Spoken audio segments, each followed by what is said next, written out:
That's questions. Some students dream living in America. Can you tell about life in America? Good sides, bad sides? Yeah, well, I think America, if you have a lot of money, is a good place to live. If you don't, it's a very hard place to live. Um, Things are very expensive. You have to pay for everything. You don't have free medical care. You have to pay for your doctor and your dentist, and housing is expensive. And we have a lot of homeless people. In fact, in my city, I live in the center city. Downtown is what we call it, and there's a lot of homeless, a lot of drug addicts. So there's a lot of social problems, and a lot of that comes from the fact that it's very hard to make a living in the United States. Some people work 3 jobs to be able to afford to live. You have teachers, people who teach for a living, who are sleeping in their cars in San Francisco, right? They can't afford a house. And I don't want to overstate that. I mean, look, again, if you work hard and willing to sacrifice, you can do well there. But it's not as easy as it looks in Hollywood, right? The movies make it look like the streets are paved in gold, but it's not like that. About family, they have 2, 3 children in family. Now the newer families have 0 to maybe 2 children. In fact, less and less people are even having children now. I think in part because it's so expensive. They estimate, this is even a few years ago, so it's probably more now. A few years ago, they estimated to raise 1 child costs $250,000, over the life of the child. That's $250,000. It's probably a lot more now. And after education, all that, yeah. So it's very expensive to raise a family, and so people are choosing not to have families. In fact, my ex-wife, who I told you runs a midwife center, they are struggling because they're having less women come in to give birth. I mean, our birth rate's going down. So, there's issues that we are having. And again, a lot of it also relates to what's happening here. A lot of our money's going to war. It's not going to fix roads. It's not going to put people in housing. It's not going to give people food and medicine. It goes to war, right? And it's a big societal problem. So, again, I don't want to overly, disparage the United States or living there, but I also think people should not have a romantic view about it. Mm-hmm. I would say, I'll be honest, when I go to Moscow, for example, that city you could eat off the sidewalk. It is so clean. The subways are like museums. Go to New York City. Go to their subways. Yeah. They're filthy. They got rats running around. They're dangerous. Many poor people. Yes. We have a saying in English: the grass is always greener on the other side. Do you know that expression? It means you think on the other side of the fence it's going to be better, but then you get there and you realize it's not better. In fact, it could be worse, right?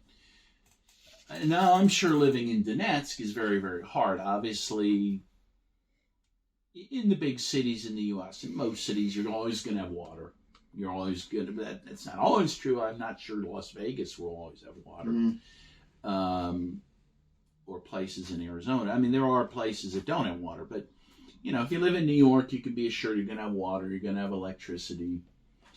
Again, if you have money, you can buy anything you want. There's, there is not a shortage of consumer goods. I hear about dangerous part of city where live African American, Mexican. It's it's dangerous for white people. Well, that's actually not true. The truth is that In the poorer parts of the cities, which is where, people of color live, African Americans and others, it's more dangerous for them. I mean, they're dangerous areas, but it's usually contained to those areas. So they're in more danger than white people. I mean, certainly white people get killed once in a while, but the statistics are as follows. Most white people are killed by white people, and most black people are killed by black people. Because there's so much segregation. You know that word segregation, because white people live with white people and black people live with black people for the most part. I mean, there's some crossover, obviously, but I mean, it's so segregated that the violence in those areas are contained to those areas for the most part. But it's a rough place. I mean, again, I live downtown Pittsburgh, which is a small city. It's been historically a very safe city. And it's becoming less safe. A guy in my building was shot very close to my building about a week or two ago. And that's the reality now. Obviously in Donetsk, you could get shot, in the war.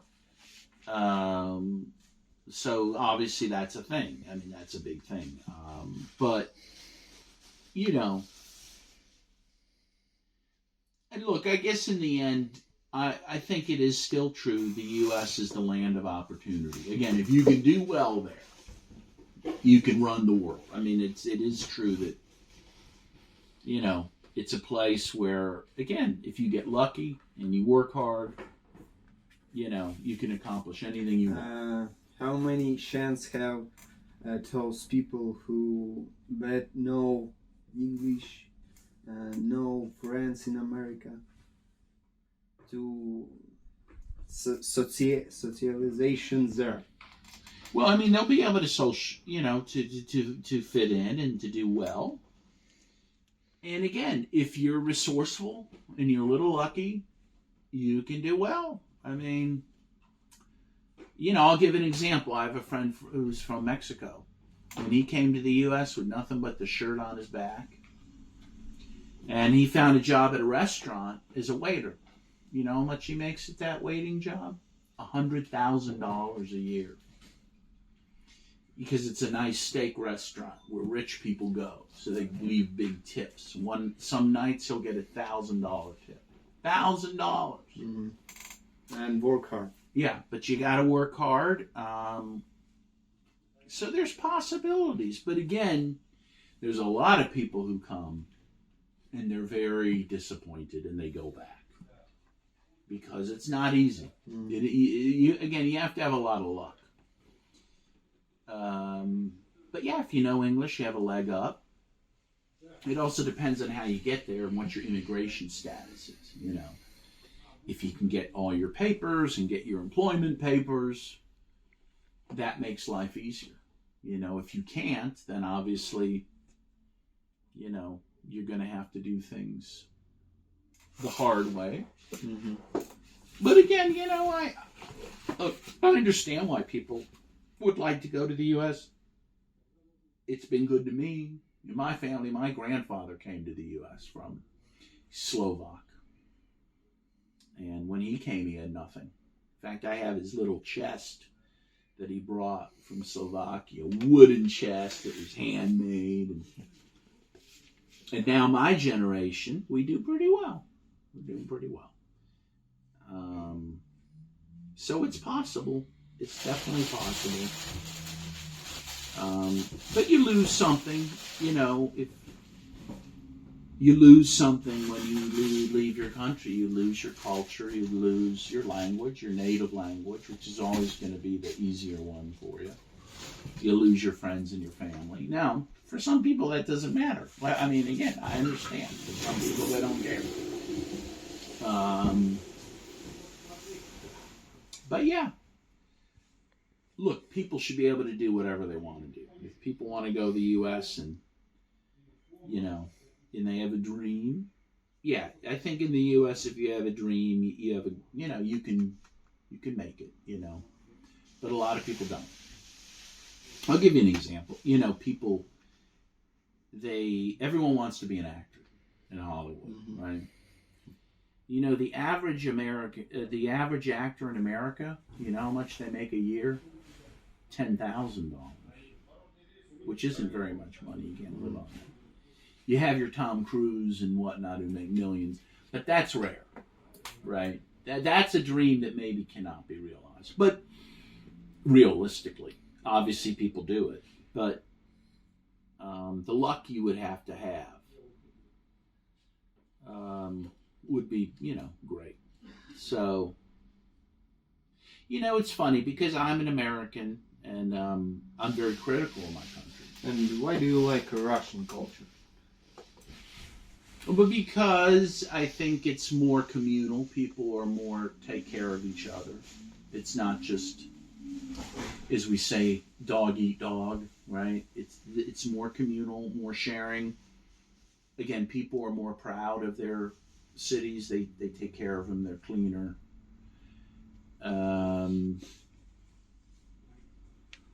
They have more traditional values, which I admire a lot.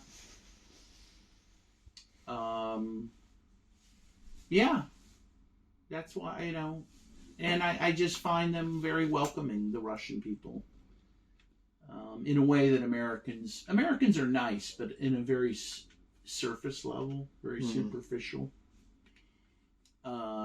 Here, I think people aren't really nice all the time, but they're kind. Do you know the difference between that? Nice is kind of like, hey, and then I just walk away. But kind is, you know, I'll actually do something for you. You know, I'll invite you to my house for dinner or something like that. And Russians are like that.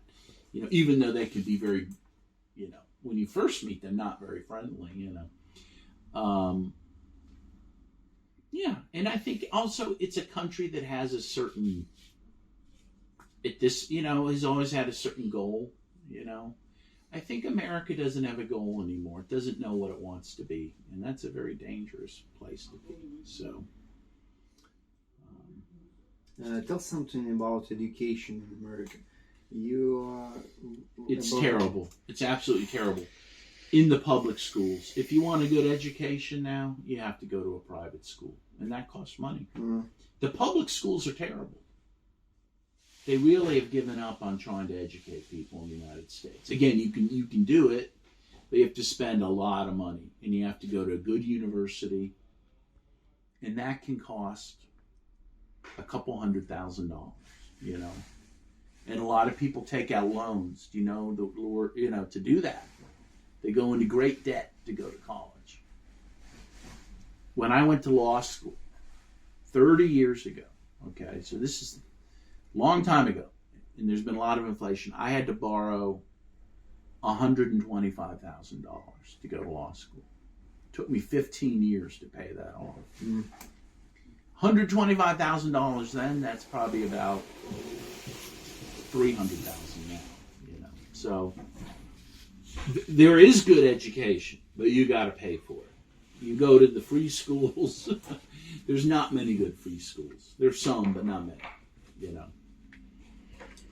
So, and that's, again, and the thing in the U.S. is you pay for everything. Everything costs them. In other countries, that's not always true, you know. So, that's the negative. Well, thank you, Daniel. You're welcome. My pleasure. I think it's very important. Good. Very important. Good. I hope that it's helpful. Yeah. I think I've tried to be honest and realistic. Yeah. Thank you so much. You're welcome.